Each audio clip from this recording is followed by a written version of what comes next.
Welcome to The Art of Growth. This is Jim Zartman, and today Joel Hubbard and I will be responding to the Type 8s who called in as a part of the series we're doing right now called Being a Student of Your Story, where we ask people to call in and leave a message about if they could go back to any one moment in their own history, what moment would they go back to and why? Some wanted to go back and relive an experience. Some wanted to go back and change an experience. There's no right answer, but it's all part of being a student of our story. Before we get into that, the hub of all of our work is theartofgrowth.org. That's where you can go to sign up for an individual coaching session. You can ask us about 6-session packages or contact us about working with your organization. Over the last several years, we have worked with the C-suite of Fortune 100 companies to family-owned businesses, couples, individuals, anyone who wants to work with us to improve the communication within their team or at home or even with themselves. So you can reach out to us at theartofgrowth.org for that, or sign up for the new group coaching starting in April about burnout, understanding it, preventing it, all really, really good stuff. But for right now, let's go ahead and jump in with our Type 8s and listen to our first caller.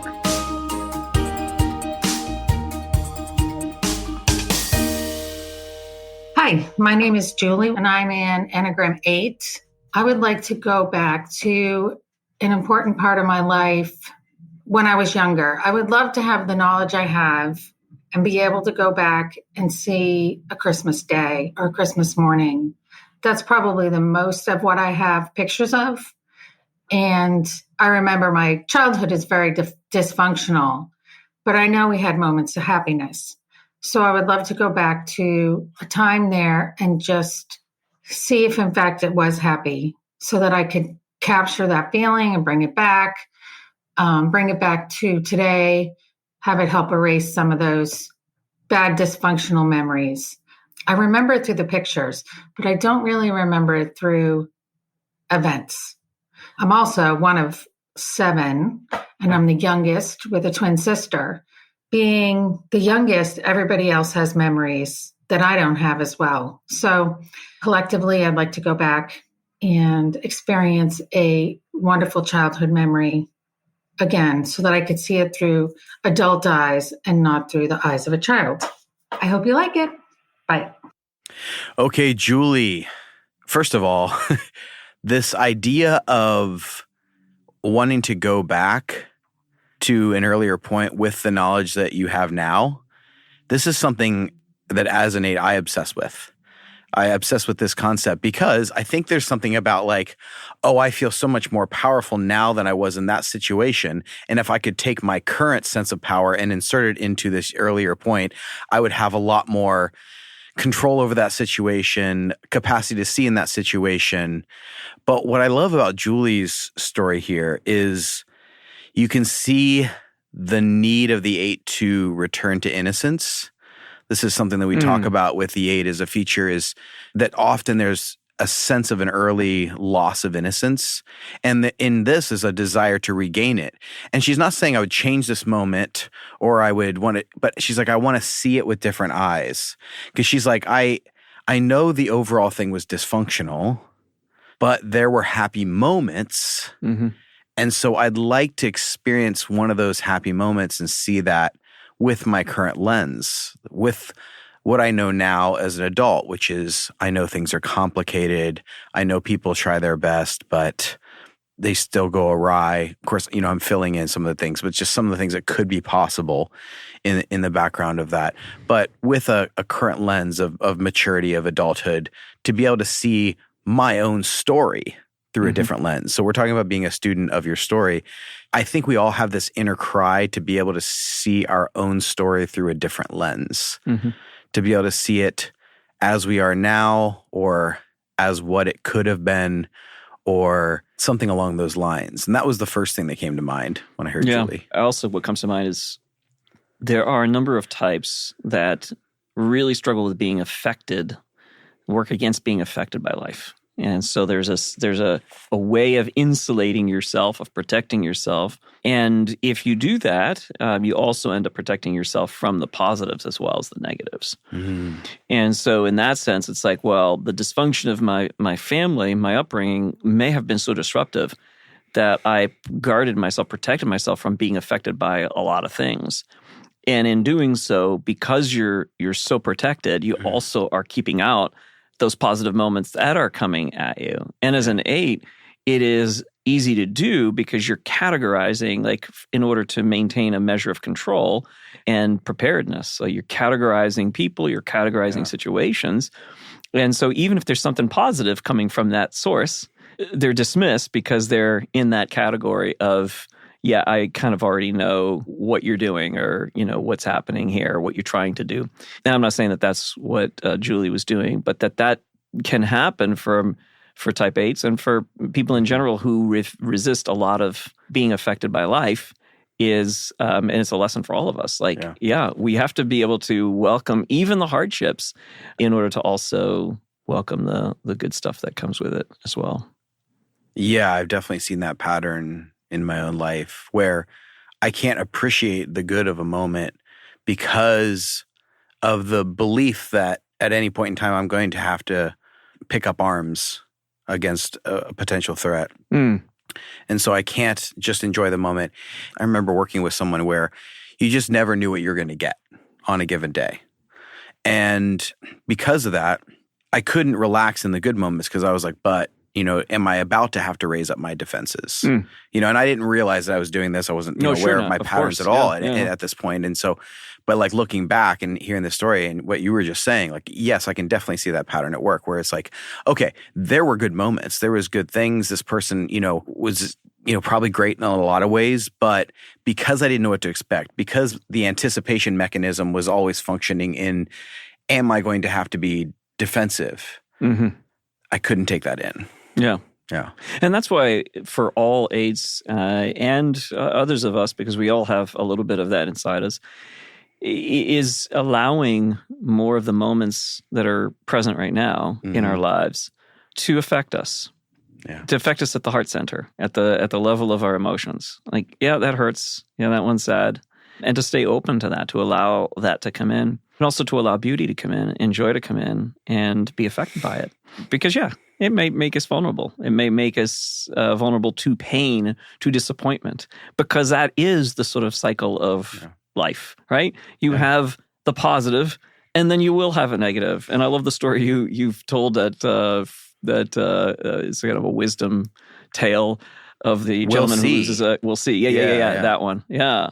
I mean, that's exactly that. It's like, I can embrace the moments without judgment as to what this means in order to protect myself from potential hurt. So I become dark or cynical, and that way I'm never disappointed. Or I'm always spinning things to the positive in order to avoid the negative, but I'm never actually really enjoying the present moments and the richness of both the sad and the glad. 100%. And definitely not the only type that does this, but a lot of us struggle with this. We believe the negative more than we believe the positive thing that's happening. Mm-hmm. So there's a weight of trustworthiness that gets attached to the negative in a way that it doesn't get attached to like our positive, our glorious experiences, because, but what if? Our brains are wired that way. Yeah, we're 100%. Yeah. Yeah, I think that was reading a Richard Rohr. He talks about that in one of the books about how it takes 1 second for our brain to attach to something that's negative. It's like Velcro. Mm-hmm. He says the positive is more like Teflon. He goes, it takes 15 seconds to have the same impact of grasping onto the brain that 1 second of the negative does. 15 seconds of positive. So if you're having something positive, you actually have to sit in it and meditate on it for 15 seconds for it to have the same effect on the brain as an instant of a negative thing. Oh, yeah. I figured one of the psychologists said the threats have far more lasting consequences potentially than the positives do. Right. So it's like, sure, I can ruminate and enjoy like some romantic thought of the future that might be really positive or some idealistic thing. But if there's a saber-toothed lion that's about to eat me, I better be sensitized to that. I better be predisposed, have a bias that when I hear a rustling, I I go to worst case. So it makes a lot of sense that we're that way. And it takes a discipline to actually move out of that. It's the natural movement for us is to go more towards the negative or fear it or be prepared for it than it is to actually be prepared for the positive. And so you have to discipline yourself to look at what is good that's happening in this moment, and can I take that in, and can I enjoy it, even if it means that it will not last. Yeah. Yeah. So what I'd say to Julie is I love the heart of what she's saying, because there is that desire to integrate her own innocence. Absolutely. And that's a beautiful thing. And that's a gift to be able to do that. And to, even if you have to integrate it right now with those pictures and go like, oh, this is part of the story. Because for a lot of people, the memories that stick out to them the most are like the negative ones. And it actually is a huge sign of growth to go, wait a minute, it probably wasn't all that. Yeah. That probably is not the complete story. And so this questioning of a fuller picture of the story, a more integrated story, is a huge step of growth. Really good. Yeah. And so I think it's already a huge plus, Julie, that you've taken that step. And I love that. Absolutely. My name is Matt. I am an Enneagram 8, I'm an Enneagram practitioner.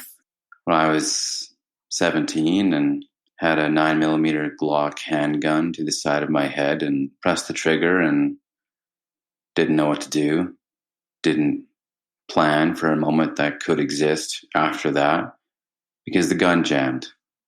I was suicidal and had been in over my head with a whole bunch of shit like crime and relationships that were just crumbling all around me because of me.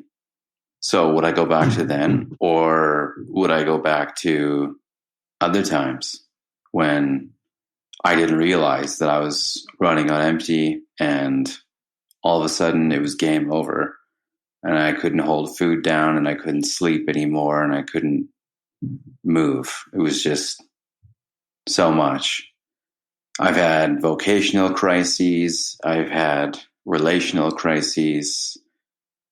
I've had to face the music as an 8 many, many, many times because my big mouth gets me in trouble. And it sucks. But I've learned a lot through all of those experiences and been given a lot of grace, which has given me opportunities to press rewind on the tape and make things right. And I think it's worth the time and I think it's worth the energy. But it is difficult. It takes practice and it takes humility. I'm a former alcohol and drug addict. I used to live on the street when I was a youth. I've committed a ton of crimes when I was younger. And I am now a community chaplain for those who struggle with faith and church. Because life is not simple. It's full of paradoxes. And pat answers sicken me and frustrate me. So that's what I do. This is great. I think you guys are amazing. You've helped me a ton on my journey of healing and self-awareness and growth. So I appreciate you guys a ton. Thanks. Yeah, Matt, thank you. Yeah, the past for a lot of us is still very much alive. Like you can go to those moments that you've mentioned, Matt, and many of us can. I appreciate that because I think of so many moments in the past that you could go back to. And I wonder if you go back to those with regret. I wonder if you go back to those with, I've come a long way, like where I'm at today compared to where I was before. I wonder if you go there with that sense of, I'm grateful for how my life has turned out. How do you process that, that movement from the past to the present? And I wish I had the knowledge that I have now so that I'd have more agency in the past to do better things, to make better decisions. So those things go through my mind. Yeah. Yeah. I mean, I really, really appreciate the story of this is where I was and this is where I'm at now. And just curious about like, how do you process all of that? Because it's such a stark difference between the past and the present. Yeah. And it wasn't like I would go back to this particular moment. It was kind of taking in a whole era of chaos. And it's almost like I don't know entirely what to make of all this, But I'm in this place now where I've moved. We do a lot about this on Chaos and Order, but I've moved from this complete chaos of like committing crimes and being a drug addict and being suicidal to the point where I'm holding a gun to my head, to a point now where, it's so funny. He's like talking about being a chaplain, and in the same breath, he's like dropping a couple F-bombs because he's saying what he's saying is because life is not simple, because it's complicated. Yeah. And because I want to be a part of people navigating their complexity. So I'm hearing the 8 in there going, anything I've been through, I want to use to empower others. Well, and also that there's like injustices that are oftentimes against these people that, like pat answers. Stop giving people pat answers. Like actually help them. Yes. Right? Pat answers feel unjust to the 8. Oh, do they really? Yes. So it is almost like a form of control or manipulation. Pat answers are a form of control or manipulation. And so I've seen this with a lot of 8s. They want to use their voice of empowerment in order to combat oversimplistic pat answers, cliches, this oversimplification of anything. Because there's like anything that's an oversimplification is a form of control. And I remember it being so jarring to me, someone who said any explanation of what happened that does not include your contribution is not fully honest. Oh, yeah. And it wasn't like, there's definitely very real victims and stuff like that. But as an adult, things that I do, and then I tell that story from that perspective, like it's not a full picture. And so wanting to be honest with myself, wanting to be honest with my story, but just the way to even respond to those kinds of stories and those kinds of people who are like, well, I should be this and I should be that. I'm like, it's not that simple. Like, let's actually look at your story in a more holistic way, because that's the only way you'll move forward. Because people tell their own stories and they give their own cliches. They give their own pat answers as if I'm just not living up to the pat answer. And I feel shame that I'm not living up to the pat answer if I just got myself together. And then what he's saying in this situation, it's not that simple. So people who are struggling in that situation, he can respond to them and say, it is not that simple. Your story is not that simple. This pat answer is not good enough. That pat answer is actually keeping you just as enslaved as that experience you had. So we actually need to unpack all of it. Oh, wow. Wow. That brings a lot of clarity to my mind. That I didn't know that. I think that so makes sense of my type 8 friend when I, probably about a year ago, said to him, I feel compromised in my role as a pastor, and I've done things that I realized I lacked a lot of courage, and I was pretty down on myself. I said, I didn't act in courage in that moment. And I expected him to go, well, yeah, dude, we all do. I mean, sure, but, it's time to act out of courage. Instead, he goes, no, wait. Dude, anybody in that situation. I mean, look, you had this going on, you had that going on, you had this other thing going on. You're not even taking in all these other factors into that equation. I was like, oh, right. Yeah. That's true. Right. So to your point, like I was trying to live up to that pat answer of I needed more courage and I lacked it and I was compromised. And he was saying, that's not it. And now you're enslaving yourself to your own, your own judgments about yourself in a way that's unfair and unjust because there's all these other factors as well. Yeah. I mean, how many clients have I talked to where they're just like, I know I should have more grace for myself in this situation, but I also really feel like I should have known better. And they go down that road, which is why I wrote that one poem that's the reason for grace. And, what I'm talking about in there is like, no one's ever done this before, have ever had to figure out how to be you with your background, with your situation, with your personality, from your family, with your giftings and your limitations. Yeah. No one's ever figured this out. There's no right way to do this. So some people can like harp on themselves and like, I should have grace in myself. I'm like, well, let's actually give you a real reason that you should have grace for yourself. And that real reason is no one's ever done this before. No one's ever figured this out. It is hard. It is complicated. And if you go down believing that you should just be nicer to yourself, you can actually enslave yourself with that just as much as anything else. Interesting. And so to be free is to actually acknowledge the nuance, to acknowledge the complication. Yeah. That's actually where acceptance can actually step into your story. And up until that point, you're always going to be a slave to some interpretation of your own story. And so to be free of those interpretations means you have to go beyond those pat answers. And And I think people who have really been through a lot of chaos like this, like you get that. Do you also think, so this is a bit of a different approach to what Matt was saying, but do you relate to what some other eights have said, which is an inherent sense that they have of their own badness? And looking at yourself through that lens of, I'm not a good person, or I don't feel like I'm a good, or I don't see myself as a good person. Like I tend to see other people as morally better, or as, a better human being in other ways than I am. And I've heard that from several eights that I know who will be like admire somebody else who they feel like is living a more integral life than they are. Yeah. I mean, at certain times, definitely seen that, definitely experienced that. But at the same time, there's a hesitation because I go, but if the shit hit the fan, would they have the capacity to access their inner monster to deal with it?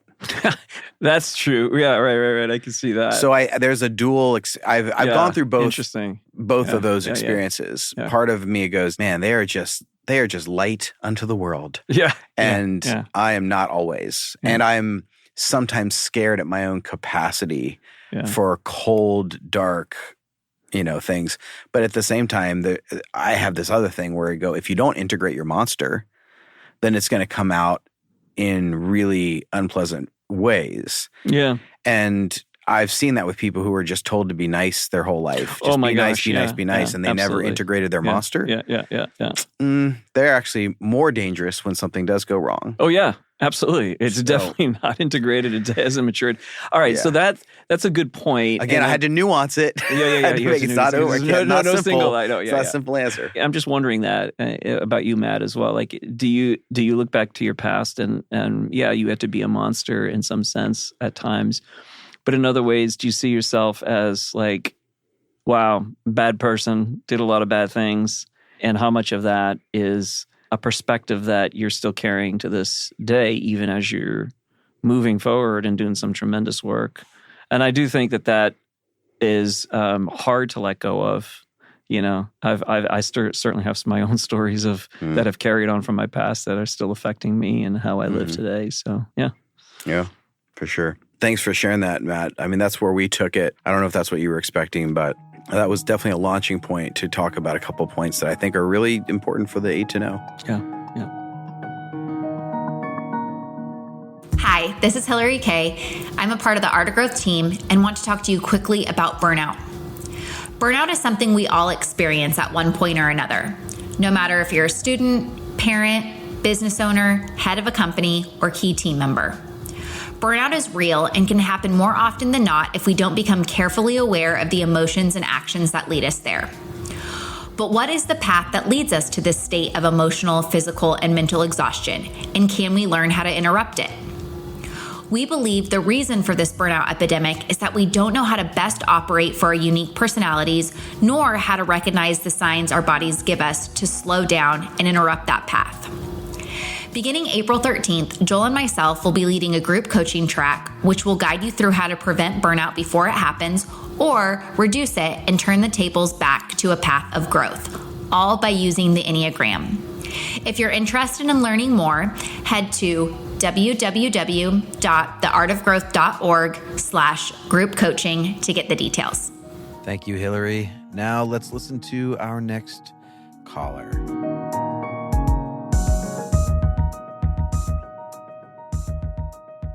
Hi, this is Monica. I am a type 8. Woo! I love being an 8. And if I could go back to one moment in my life, I think I would go back to my childhood when before my father passed. He died when I was 3, maybe going on 4, and I don't have any memories of him because trauma does weird things to your brain. And everyone else in my family is much older than me. My siblings are 10 plus years older than me, so they remember him. My mother remembers him, but I do not have any memories of him. So I would go back to that moment, or to a moment in my childhood, so I could spend some time with this person who created me, but I have no memories of. That's it. And I live in Canada, so I feel like I'm special. I'm going to just go ahead and say that because I love being Canadian. All right, thanks. Bye.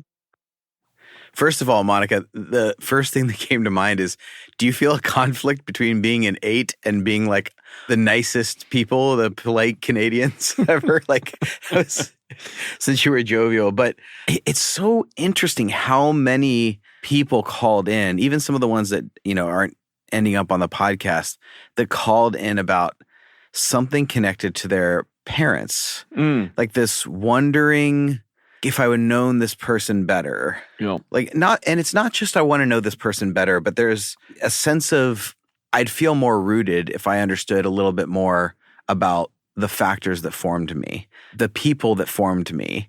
So like I have half of this person's DNA. I may have personality traits. I may make facial expressions or something like this person, and I don't have any memories of them. And again, there's a return to innocence in that, but there's also like I want to understand my own story, my own background, my own makeup, what makes me me in this context, and it feels out of reach. So it's like wishing I could access something that is gone from me. And I think there's a struggle in all of us, like this desire to access this thing in our own story that just feels so far out of reach. Yeah. There's experiences, I think, that most of us didn't actually experience. We've had the experience, but somehow we're not able to access it any longer. And I think that the embodied 8 desires to have embodied experiences. And when those experiences are not accessible, like, were you there? Did you, what happened? And I think all of us want to have the fullness of our lives. And there's parts of us that you cut off for sure. And you just like, I can't live with that because of trauma, and you need it to survive. But then after a while, you want to reintegrate some of that stuff. You want it to come back, to know it more deeply. And it's funny how that, you don't need to be taught this. There's an intuition. There's something inside of us that says, integration of your past and integration of your stories is important to your well-being, to your sense of, even if it's a painful one, to your sense of being able to, I don't know, in some sense, make sense of it. We have all kinds of ways of trying to say, I want to make sense of it. I want to understand it better. I want to experience it more. But there's something that tells us that the disintegration, the separation, the loss of it is not the end of the story, that we have to come back. We have to have something. So that's just a lot of, it's interesting. That's been on my mind as of late, is how much of our experiences are not fully experienced because there's a part of us that's that's pulling back a little bit for protection. Yeah, or we had to at the time. Yeah. It wasn't safe at the time to fully absorb those, and so our minds do protect us from certain things, pain, in order to keep us moving forward. But now we go, well, now I'd like to, though. Yeah. And this sense of loss that I can't then access that thing. And I don't know what to do with that. I think in my own lives or when I'm talking to other people, like, that's a hard thing to process, of just going, this thing that I needed to protect myself from, and it's now out of reach, and I wish I could see it again in a different light and come to it. There's something beautiful about that desire. Yeah. But I don't fully know what to do with that yet. And if you did meet that person, or were able to remember that person, what would that lived experience, what would that be like? I think of people that we haven't seen, or I haven't seen in a while. And your memories are weird because sometimes they'll embellish things. Your memory will make it, like, you'll forget. Like, my memories are all sunny. It's interesting because if I think about that, like, what's the weather like in my memories of the past? It's sunny. It's always sunny. And now there's some painful things that, of course, are not, but for a lot of my memories have sunny edges to it. Even some of the hard ones still have have this warmth to it. I think about being in my bedroom and my dad making me take a nap, and I hated naps, and it was pure suffering then. But when I go back to that, there is this funny sense of warmth in that memory, and I'm not sure why that is. And yet, if I were to go back to that moment, what would my experience be like? It'd be horrible. I would be very frustrated with it. So I don't know that any experience will give us what it is that we think it'll give us if we were to go back to it. But I But I think that at our best, what we're asking for is, could I go back and could I just appreciate the moments with this person and appreciate it for what it is and who they are without expectations of what it should be? Makes me think of something that Peter Rollins said, the Irish philosopher, about, sometimes these things in our past, these stories, they feel like ghosts to us, and they can kind of haunt us at the edges. He says, but if you allow them and sit with them and bring them forward, they can become holy ghosts that have something to teach you, and go, well, what's the desire? The desire is being projected. The general desire, the actual desire, is being projected onto a particular story and taking a certain version, saying, I wish I could go back to this moment. But what is the actual desire for? What is like the wholeness of your heart desiring by looking at that story? Yeah. Well, I'm longing for a sense of wholeness, of identity, of this, who am I and where do I come from, in designing that. Because, memories are flawed. We know that. We know that just data-wise, that every single time we recall a memory, there is an element of construction, not just recall. Like, we know that. So when we desire to go back, like, what are we trying to construct? What is the thing we're trying to build within ourselves? What is the desire that's actually calling on us? And that's not a simple answer, because I think that's what the digging is for. Like, I've talked to people all about time about this, about how there's so many memories that your brain is just chucked. It's just forgotten, right? I think of the movie Inside Out, and they just talk about like the memory dump. They're like, this isn't important anymore. We can throw this away, but you're going to remember that bubblegum jingle for the rest of your life. Like, it's just stuck in there forever. But there's so many things that your memory threw out. But there's certain things that your memory held on to. And there's a reason for that. It held on to it because it thought that was important. Because that's something that it wants to bring into the present to become a part of your story. So it's, sometimes we look at I wish this could happen. But I go, well, sometimes it takes a lot more digging to go, what's the actual desire behind that? Yeah. I love this. I love the desire to go back and also to heal, to some measure, the trauma, to be able to access some of those. I hope you can access some of that and be able to appreciate what you did have in the early years that you can't remember. And I really, really hope that for you. It may take some more time, who knows, but I think that that's a great desire, great wish. And and may all our memories become more integrated within us and continue living on in and through us at a level of more consciousness and awareness. But at the same time, you can thank your ego for protecting you, because that's what it's there for. And on that note, I would say, Monica, the stories that your mom tells, the stories that your older siblings tell, even if you don't remember them or you weren't there for them, those are your stories too. Those stories are a part of you. Those are part of what formed you. And there's something that you're looking for in this desire, that part of it might be held within those stories. And so when you hear those stories, when those stories are told, when they're shared, there's something there for you too, in who you are. My name is Harriet, and I'm an 8. And the time that I would go back to would be being at school, just because I would love to feel that level of confidence and pure childish arrogance again. I'll give you an example. So back when I was 10 years old, I went on an overnight school trip to France. We had to keep a diary the whole time that we were there, which was going to be marked by the teachers afterwards. It's been decades since then, and I recently found this diary again. And reading it back just made me scream with laughter, because I was just so obnoxious. A lot of it is complaining about the food. So there's one bit where I'm like, Macédoine de légumes, big name for cold vegetables. At another point, I'm writing there, should the teachers get better food just because they're older? And I knew this was going to be read by the teachers. So I really thought I was just making a point. There was a sandcastle building competition. The note I've put is, guess who won? It was me. It's such a little obnoxious, but so confident. And I would love to feel that way, just so unbridled.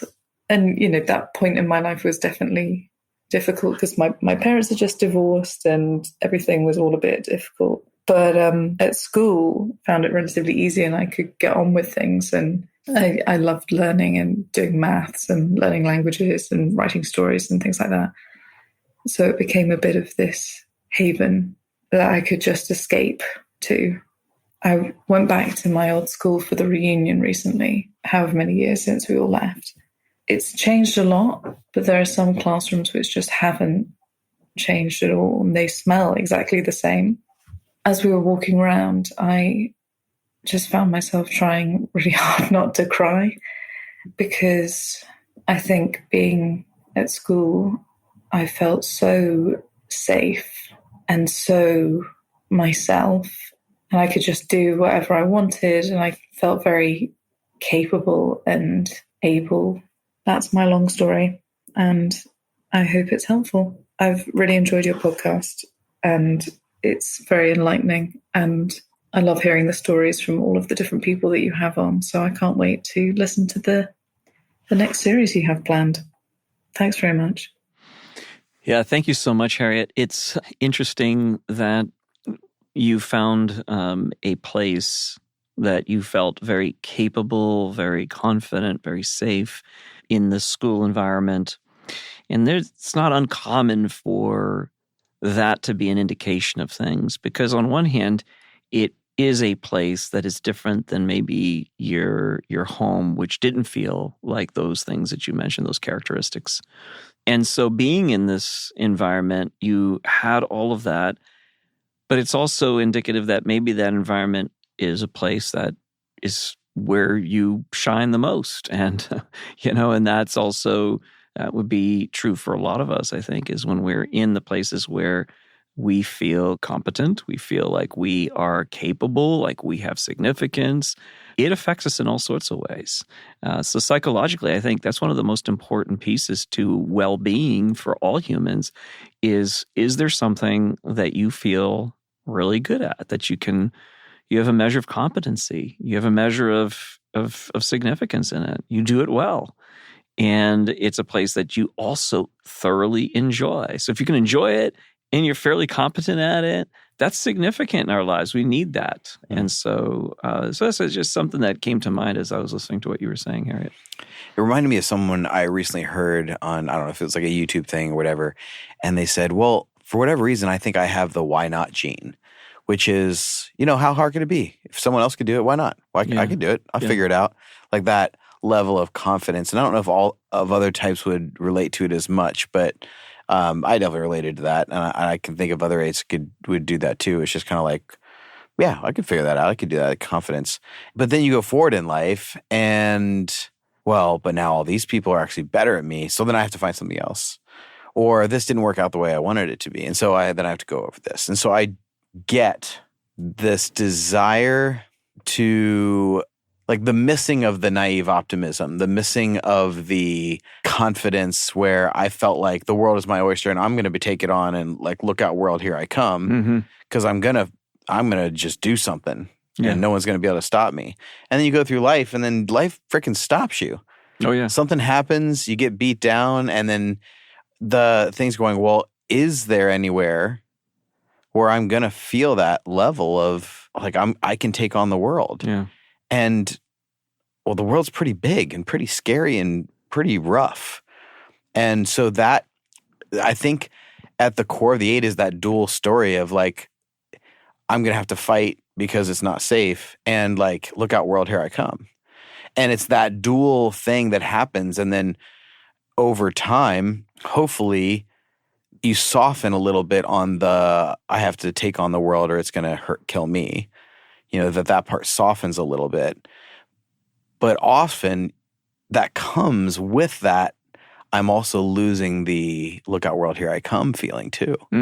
Like you talk about this all the time about, you can't kill the low side of your type without killing the gift. And I see this as like the flip side of the gift. Yeah. and that's a hard thing to kind of deal with as you grow. Yeah, and I would say to you, Harriet, that you may be at a place of having lost a lot of that, but also there is the return of that, but at a new level, not a place of naive optimism or naive confidence that I can do anything and nothing can stop me. And then you find out, something can stop me. But so how do you return, and what does that return look like? And I think for the 8s, it is a return to strength, to confidence, to action, but with also a measure of humility and more openness and more curiosity. One of the things when I've coached certain 8s that were in a place of where they lost a lot of that, they've been confronted by life in ways that they did not expect. And if they've had too much of that, I can find them in their head a lot. I can find them looking much more like a 5, where there's a lot of second guessing, a lot more thinking. And in those places, they're not at their best. And so it's back to movement and action, even though it's like, well, yeah, it's movement and action, even though I know that I can't do everything that I once did, and things go well for me. If I say certain things directly, I may lose relationship. And so what happens then? Well, I want relationship. So if I lose too many relationships, then I'm left alone, and that's a horrible thing. And so what does the 8 do then is, well, now I got to edit myself a little bit more in order to make it through this world. So I think that there's a return for all of us, that we go through these. Initially, our type is a little less edited early on in life. And then we go through this really painful experience that causes us to then edit too much away and exile too much. I say too much.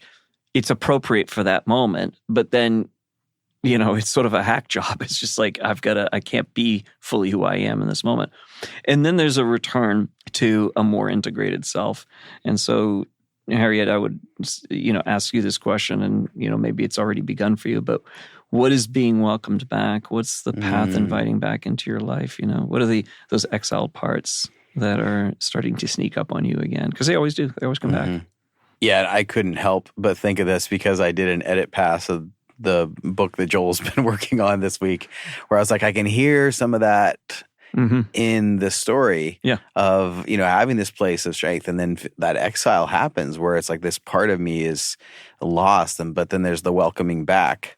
But it's not welcoming back from a place of naivete. It's being welcomed back from a place of integration and maturity. That's good. But one of the things I want to point out, and I starred on my little notes here, was her talking about walking the halls. So she's physically back in a space. So her body is remembering. Yeah. It's not just a memory in her mind. It's not just like emotion, but her body is in that space. Yeah. And the tears come. Because the tears are teachers. What is your tears pointing to? Because as an 8, I had such a hard time accessing my emotions. I started keeping a tears journal. So I would just write down anything that brought tears to my eyes, and I'd want to go why. And I'm trying to look for the patterns as far as what are the tears bringing. What is the pattern of what brings my tears? Because it wasn't sad stuff. That never did it. There were other things. You kind of expect that as an 8, right? Right. Yeah, of course. But there were other things, and I go, I'm starting to see this pattern here. Because the tears are this invitation, I think, to going, this is what matters to me. This is something I deeply value. There's something that is wanting to return or wanting to take place in me. And that's why my tears were going to this place. And I'm guessing it is for Harriet as well, that the tears are exactly what you're saying. It's this invitation of a returning to something that is still within you. And there is a joy and a confidence in her voice. So I can still hear that person in there. Yeah. And, her kind of laughing, remembering that person. But going, well, okay, so what is the grown version of that person? Because that is someone that, Harriet, you will enjoy and will benefit those around you. Yeah. I love your suggestion. I think that's one of the tips I tend to get. I try to practice myself is the welcoming back of, when you're walking down the hallway, and this is a good metaphor for a lot of this sort of spiritual experience we have. You're walking down the hallway and there's certain smells, and what do? They evoke memories. And what happens? The tears want to come. And what do you do about it? For a lot of us, it's exactly that. So we repress it. Some of us allow it to come, but then we tell stories around it, and we try to understand it through the head center, and we ruin it. Yeah. This is a body and heart conversation. The head should be last. Yeah. This is one in which the body's picking up on something. Yes. What's it saying? Oh, memories, emotions, feelings. Yeah. Oh, wait, I need to understand this. No, you don't. Not right now. Not right now. You will understand it at the head level. That's important, but not right now. And so you stay a little bit longer in that conversation between the heart and the body, and you allow the emotions to come, and you say thank you, and you welcome them back. That welcoming back of that produces unbelievable results. Yeah. Not necessarily an overnight transformation. That's not what we're talking about. It's just you find your body suddenly starting to relax a little bit more. You find the confidence coming back a little bit more. You find yourself feeling more alive than you have in a while. And for an 8 to feel alive, right, it's an important thing. So, that sense of deathness is a thing that, a lot of 8s fight against, that deadness, that lifelessness, that, and so coming back to that is, the emotions when they come back into and the body has that conversation with them, there's life that returns, and it's a quality of life that feels rich and meaningful. And and that's a lot of how we all integrate is through that path of conversation. Yeah. It's so good. So thank you so much for that, Harriet. It was really good. And I'll be in the UK next month, so say hey. Cool. That was awesome. And now I'm going to throw to a later version of myself who's giving the outro. Well, thank you again for listening and being on this journey with us. It's an incredible honor. Follow us on Instagram at Art of Growth. We are starting to do a series of videos there of content that is a bit different than what we do on the podcast and a bit better suited to that environment. Also, one thing we've never said before is if you want to follow us on LinkedIn, we've just kind of started that up, and we're going to be having some stuff that's specifically more for businesses in that realm. And I would highly recommend you check out the group coaching with Hillary and Joel starting next month on burnout. But for now, my friends, may you begin to make more and more of a peace with your own history, your own evolution.